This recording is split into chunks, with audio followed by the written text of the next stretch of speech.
What's going on, good people? What's going on? And with partnership with WYTV7 Christian Broadcasting Network, this is When Men Open Up, a show where we are redefining manhood through transparency. My name is Dominique Bond. And I'm Dexter Peggins, Jr. And once again, we are back. Thank you all for joining us once again. And we have a great topic.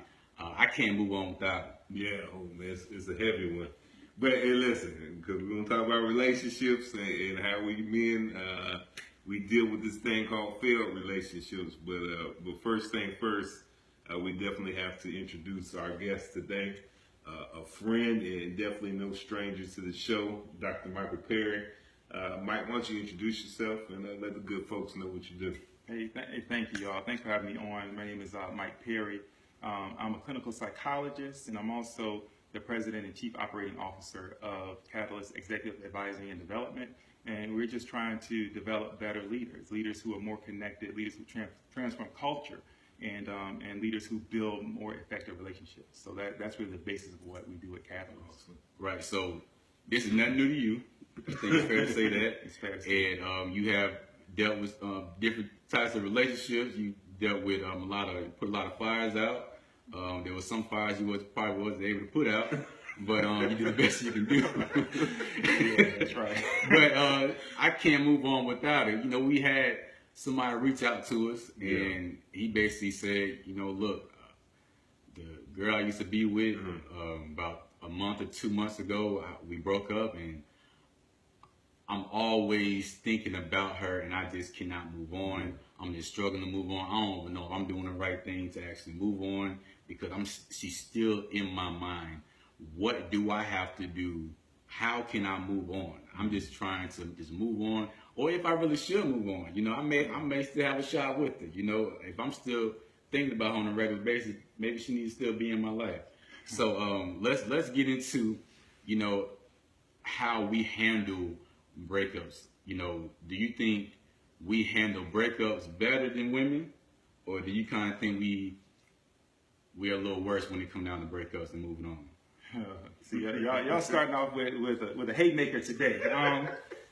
Okay, I'm gonna say this, and there'll be some fellas that disagree with me. I would say that we probably handle them worse, right? And by worse, I mean because I would expect, right? You may expect that many women, I won't say all, but many, they're gonna express it. They're gonna talk about it. They're gonna feel that hurt, and they're gonna express that hurt. And so that's not necessarily handling it bad. That's just handling it. But men, you know, when was the last time either one of you had a friend call you up and say, you know what, she left me, I left her, and I'm dying over here. You know, I mean, crying the blues, playing my harmonica. When has that happened? That's a good one. I don't remember when it happened. Right? I think most of us, that hadn't happened, and for whom it hasn't happened, you're probably not saying anything. Why? Because we internalize, we take it and we just hide it, right? And we do things like, hey, you know what? I'm just on to the next one, right? Maybe we do that a lot, or we just get quiet, or we just simmer in our own resentful, hurt juices. Right? So I would say, generally speaking, men probably handle it in a way that's probably worse. Man, since you said that, now I feel convicted because I'm thinking about situations as time passed where I didn't handle it well, you know. And I thought in the moment, my mind went to, well, I'm going to show her, you know. Hey, I moved on, look at me, and you know, I'm doing well, and right, trying to be seen by her, right? Yeah, exactly, you know. And so the competition now became, I want you to see me doing life without you. But the reality was that I'm sure she probably had a support group, and I was scared that my support group was going to clown me. So, you know, I tried to self-process it out, and I think ultimately the frustration and the hurt probably manifested itself some kind of way later on. So what you saying that's kind of putting a finger on some stuff that, you know, I probably didn't do the best job of rectifying in the moment. So I mean, I don't want people, I want you to think about it, anybody think about it as, you know, good job, bad job, you know, it just is sometimes, you know, and particularly when you're in a relationship, a lot of times even if you don't communicate that much, which we don't always, but you put yourself out there. There's some vulnerability, and so when that's over, now you're like, you feel kind of exposed, like, oh man, and then when you feel hurt, even more so, it's like, oh man, I feel something, and so a lot of people, that's uncomfortable, and so we race to something else a lot of times to try to cover that up. So why do you think we struggle with that? I mean, why do we struggle so much? And we kind of got into it. I mean, that's part of what When Men Open Up is about. But why do we, when it comes down to relationships, why do we struggle really expressing ourselves and really getting our thoughts out? I think, a lot of things boil back to somehow these messages that we've given ourselves, or somehow that we got this idea about what a man is supposed to be. And like you said, that's a premise of why you're all even doing this. But in relationships, the problem is, the thing that helps your relationship to be strong and to grow is to do exactly the opposite of that, right? It's like, tell her how you feel, right? It's express to her when maybe you feel hurt. Even though a lot of us, when we feel hurt, I don't even know if we really know what to call it, right? But express to her, right? What's going on within you. But what we want to do is just be hard. We just want to, sit and if that's what you want to do, that's fine. It doesn't bring you any closer to that woman. She's now trying to adjust to you, right? And so when that adjustment in a relationship is mutual, and so a lot of the people I see, as far as couples go, most of the time it's the man who's clammed up and not expressing anything. Most of the time. So what you're saying is being hard is not an endearing trait. No, it is not. I'm afraid. I can say that without hesitation. It's I felt not. that, man. I felt the hesitation. It just doesn't work. And so you got somebody who's trying to figure it out, and so and some people will kind of endure that. But, when things start to go south, if you haven't practiced being able to express what's going on, what you do under pressure, right? When there's stress involved in a situation, what we tend to do is we go back and we do what we've always done, right, instead of what's going to be effective for that moment. So even in my own relationship, I've been married for 20 plus years, but thank you. But when I'm real angry, there's the intellectual voice is saying, you need to go in there and say you're sorry. You need to go in there and hold her hand. You need to give her a hug and all that stuff. The emotional part of me is just like, no. She need to come in here. She need to find me. She need to come see about me, right? That's the emotional part. That's not the part that's helpful though. And so, and I often will tell people, even the way the brain is developed is very interesting, because you have kind of the instinctual, the emotional, then the intellectual part. It's kind of from inside out. That's how it works. And so the things that kick in first are instinct, right? Emotion, they kick in first. It takes a little more time for the intellectual to catch up. But what a lot of us do is we get caught up on the emotional and we're gone. And we don't even want to be thinking about, people say, hey, calm down. No, don't tell me to calm down. I don't want to calm down, right? That's the emotional talking. Intellectual is go seek her out, go fix it. And so we don't like to do that. And so when it's over, please, that's the worst, right? And it doesn't get any worse than that. And so we retreat. Well, let me ask you this question. Before said man and woman get to the point where it's over, let's say we're having a heated debate, argument. But, for the most part, we as men, we're taught from a very young age that winning is the only way. Yes. And we even translate that into relationships where in an argument, I have to win. And so how do we get to the point where, as you're talking about emotions and the intellect, how do we get to the point where we can make the natural decision to say, you know what, maybe winning is not necessary in this moment? Because I can sit here and be honest that me and my wife, we're coming up on 10 years, and there's still moments where I feel like I gotta go for the blood. Winning to me is important in this moment. But, is winning worth what's going to, tomorrow? Yeah. Well, that's funny. That's an individual decision, right? But the title of this segment is I Can't Live Without It, right? Yeah, right. So for the person who decides that little thing is worth the victory, it could cost you everything. And so it's, if you tell yourself in a moment, and that's what I do, right? I'm like, you know what? What if she decided that, you know, we're done? What if this were not a thing, right? What if we were to divorce, break up, whatever? And so it's like, is that what you're going for? No, okay, I want to be in this thing. And so I'm doing things that are going to help me to do that intellectually, not based on what I feel, though, because when I go and say I'm sorry, sometimes I don't really feel like I'm sorry, if I'm being honest, right? But I got to go in there, and I know when I'm wrong. I just got to be able to own that. But if you don't, you may find yourself in a position where, you know what, she gone, and I can't live without her, right? And now I'm singing the blues.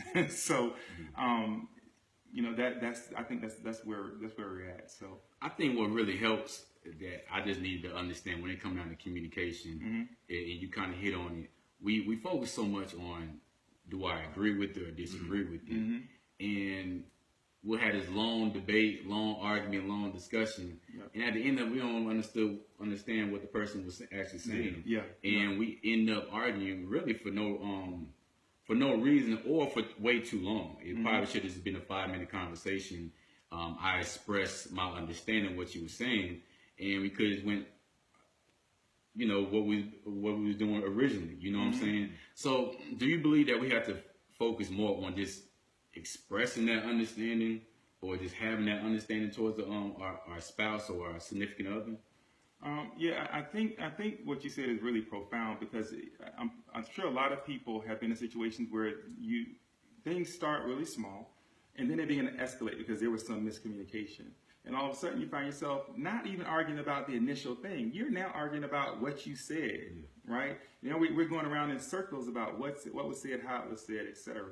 When what we could really do is to just, you know, more effectively communicate. And once we recognize something that's kind of going sideways, being able to pause for a second and be like, okay, you know, where are we at right now? You know, I said, you know, what I meant was, or whatever, but we don't often stop there, right? It begins to escalate. Then it becomes about that winning. And when it becomes about the winning, you know, we get a little bit agitated. When you get a little agitated, again, instinct kicks in. And so the human body it's amazing. It's a very primitive organism. And so it reacts in some very predictable ways when we turn on stress. So let me ask you this. So, since we're talking about, you know, we don't want to live without her. And so obviously we need to talk about how we keep her. You know, where do we learn to do relationships well from? You know, in all honesty, who serves as the template or the model on how to effectively love your significant other? Not only to do life with them, to do life with them. I mean, arguments are a part of life. Building is a part of life. You know, for the most part, we talked about this before, that we always see stuff on social media. We see the positive, but we don't see the behind the scenes. And I think we're losing because everyday life doesn't look like the positive. So how do we do relationships well? I think there are probably two really good answers to that question. First, the Bible, right? Exactly. Now, 1 Corinthians 13, right? Like 1 through 13, I think it is. It talks about the NIV, by the way, right? It talks about what love is, right? And so if you measure yourself against what that says love is, you know, on a given day, you might be feeling real guilty because you missed the mark on some of those things. So I think it's important to just remind yourself of what that looks like. But the other is community, right? I mean, getting together with other couples, right? A mix of couples, maybe some young ones, maybe some older ones, but finding ways to connect with other people and having real conversations, because you begin to realize that the perfection that you think you see is not really there. The challenges that you have, everybody has them. And so somehow being able to talk about those things and recognize that they exist in other places, there's something about that really kind of brings you a level of comfort and maybe even a level of conviction. Like, you know what? Because you're seeing somebody get something right one day and you're like, man, you know. And so you may not even say it out loud, but you may walk away from there thinking, you know what? I'm gonna do this different next time. That's good, most definitely. So I kind of want to bring this back. You know, for this particular person, they're struggling to move on. Yeah. So for the men who are really struggling to move on, and their thoughts are always on her, and they probably been thinking about getting back with her. How can they really work on really moving on and so forth? Okay, so first I'm gonna give you a little something that you may not have expected. First, if you have any of her perfume or any of her clothing, you got to get that out of your area. Why? Because we're designed. It's really interesting, right? Smell actually plugs directly in to your emotional center and to your memory center, right? And so, have you ever noticed when you smell like, if she left like, I don't know, a scarf or whatever, perfume on it, you smell it, there's like a feeling that goes through you, and you can remember things with smell that you don't remember otherwise. And so that smell reminds you of all the good times that are now over.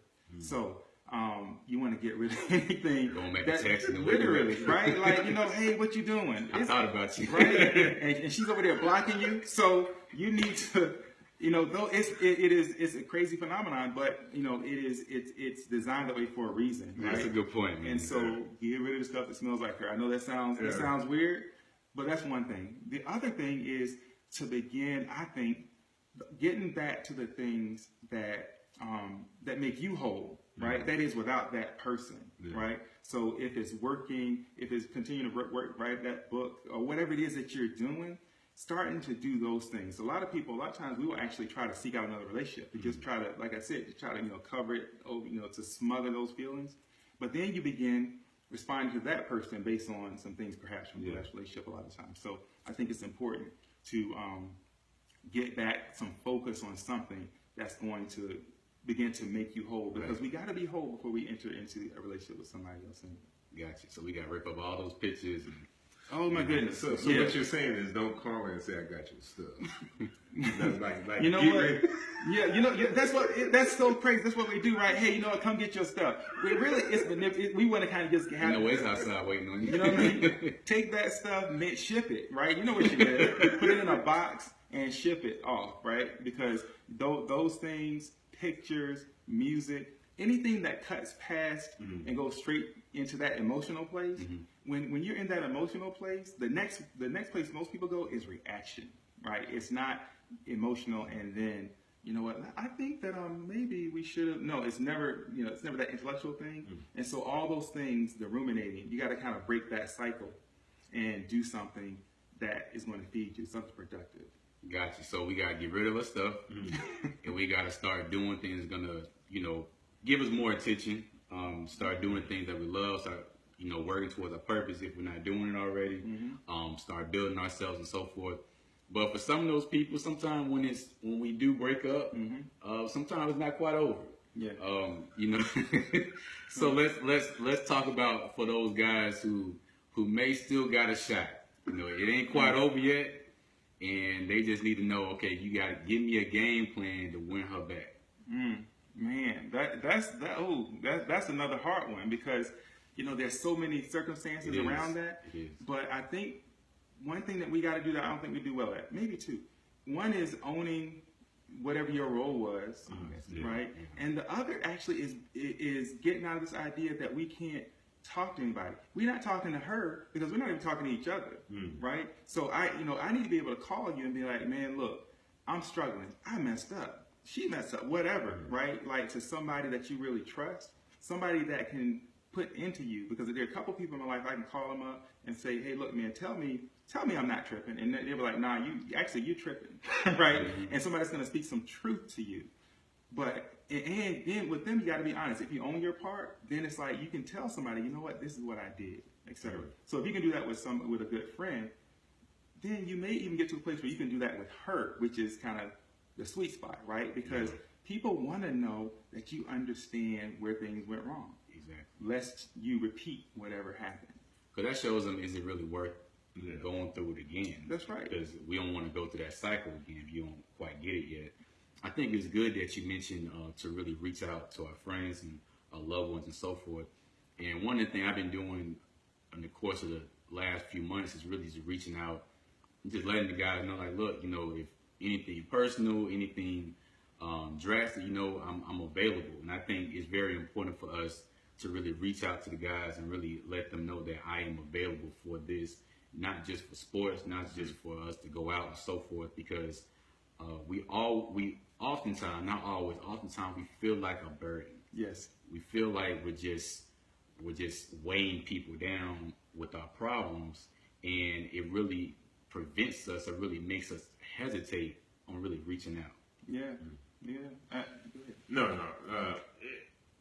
And I think, and this is much to what we talked about before, we have a hard time having that type of dialogue. Mm-hmm. What it boils down to is we don't know how to really be vulnerable and what it really means to trust people with our stuff. And so what you'll have is, even in friendships, you'll have the inability to really expose yourself fully, and then that translates into love relationships as well.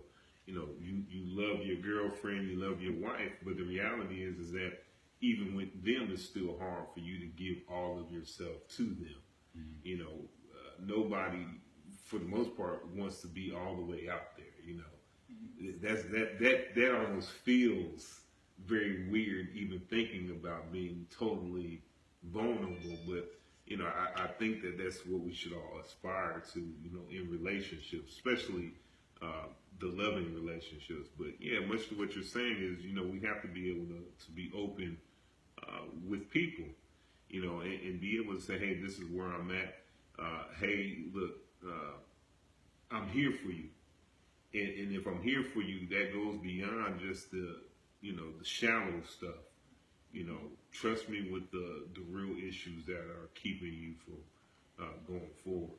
Most definitely. And there is another group of guys where they're still trying. It's been maybe about 10, 20 attempts. When do we know, or for the guys, what can you say to some of the guys who still trying to still believe that I still got a shot? Mm-hmm. When do we know when to hang it up? Look,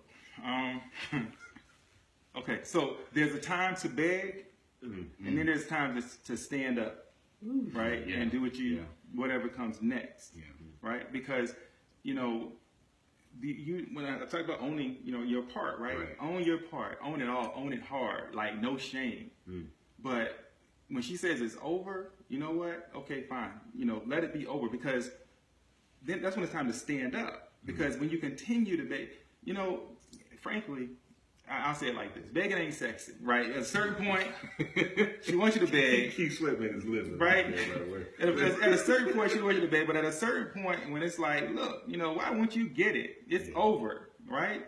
Okay, stand up, right? Don't trip. Just stand up and do what you got to do next, because the opportunity then lies in your ability to just be that man that you're supposed to be. And when I say be that man, I mean handle your business, right? Continue to grow, etc. She'll find you. If it's supposed to be her, you'll find each other. She'll find you. It'll work. But you can't force somebody to love you. You can't force somebody to get over it. Sometimes the damage is so great, this person is not going to get over with you. Sometimes that's just reality. Most definitely. Man, I'm really liking this video, because we're gonna help some guys save some time. We're gonna help them get their boo back, and hopefully we can really help some guys with managing some unnecessary issues that's going on. You know what I'm saying? Especially when it comes down to the communication. But Dex, you have any last comments? Well, yeah, I wanted to say, Dr. Perry, you neglected the fourth kind of guy, and that's the guy who, after breaking up, feels like he's moved on until he sees his ex-boo with a new boo. Oh, and so, cool, do you have any advice for that guy who? That may be the hardest one. Hey, she's not yours. She's not property. I mean, and if everybody's being honest, everybody's probably had that moment where I can't have you, but I don't want anybody to have you, right? That's unfair, right? And that means that you need to be moving on, right? We're oftentimes we respond as if we're in junior high school. Gentlemen, everybody who's taking this in is grown, like full grown. So you have to know when you've had your opportunity, count it as a growth opportunity, and let somebody else, let her be happy. Again, if it's supposed to be you, she'll find you. But guess what? There is nothing worse than having a stalker. in your life, right? So we don't need to be that stalker. And I brought up that question up jokingly, but I've seen it a number of occasions, and sadly, I've seen it when there's children involved. And so now the children become the vehicle in which you still assert control over that person's relationships. And so, we still, much to what you're saying, is you have to come to a point where you can make the disconnect and say that whatever this relationship is, it's over. And so, that's real. And making it not about, a lot of times, people make it completely about them. If you're using the kids and you're stalking people, you're making it about yourself, right? And that's also a mechanism of really high stress, right? Because nobody else matters. You need to make it about more than that, right? And so if you don't have the capacity to do that, well, that's an entirely different conversation. But you got to recognize when that emotion is kicking in, when that reflex is kicking in, and then make a different decision. If you really love that person, if you really love those kids, because they say if you really love something, you like set it free. That's like true, right? It didn't work between us, and since I love you, I'm going to let you go. Well, definitely. Well, that's all the time we got, Dr. Perry. Once again, we appreciate you for joining us again. I know for a fact somebody is thinking about that one person that needs to be listening to this. Please share it with them. Please share the video. And once again, my name is Dominique Bond. And I'm Dexter Peggins, Jr. And this is When Men Open Up, where we are redefining manhood through transparency. And if you have any feedback, any comments, please go to our Facebook page, share any comments and feedback that you have with us. If you have any ideas for any topics too, please share that with us as well. And you can also email us at whenmenopenup@gmail.com, whenmenopenup@gmail.com. Once again, thank you all for joining us. We will see you next week. Thank you.